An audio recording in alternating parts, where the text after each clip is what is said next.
এই সপোনবোৰে দিয়ে অশুভ সংকেত। নমস্কাৰ বন্ধু বান্ধৱীসকল, আপোনালোকক মোৰ চেনেললৈ স্বাগতম জনালোঁ। বন্ধু বান্ধৱীসকল, আজিৰ এই সপোনৰ ভিডিঅ'টিত আমি জানিম কোনবোৰ সপোনে দিয়ে অশুভ সংকেত, তাৰে বিষয়ে আজি আমি এই ভিডিঅ'টিত জানিম। ঠিক আছে বন্ধু বান্ধৱীসকল, আমি দৈনন্দিন জীৱনত কিবা নহয় কিবা সপোন দেখোঁ, আৰু আমি কেতিয়াবা দিনতো সপোন দেখোঁ আৰু কেতিয়াবা আমি ৰাতি সপোন দেখোঁ, আৰু সেই সপোনৰ কিবা নহয় কিবা অৰ্থ থাকে।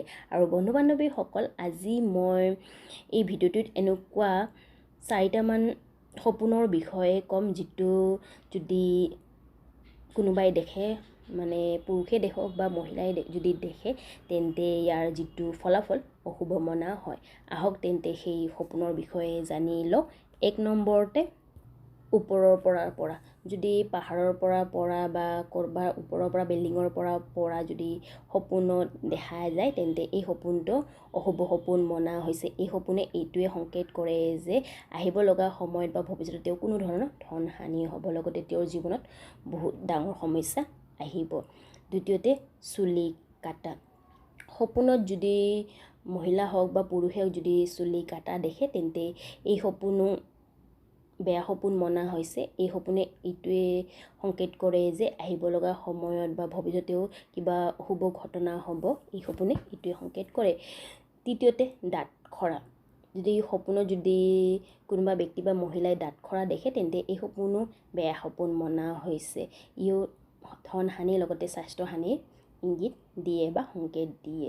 চতুৰ্থতে সূৰ্য অস্ত যোৱা। সপোনত যদি সূৰ্য অস্ত যোৱা দেখে, তেন্তে এই সপোনো বেয়া সপোন মনা হৈছে। এই সপোনে জীৱনলৈ সমস্যা অনাৰ সংকেত দিয়ে। পঞ্চমতে বানপানী দেখা। সপোনত যদি বানপানী দেখে, তেন্তে এই সপোনে এইটোৱে সংকেত কৰে যে আহিব লগা সময়ত বা ভৱিষ্যতত তেওঁৰ ধন হানি হ'ব। গতিকে বন্ধু বান্ধৱীসকল, এয়া আছিলে সেই সপোনবোৰে দিয়ে অশুভ সংকেত, তাৰে বিষয়।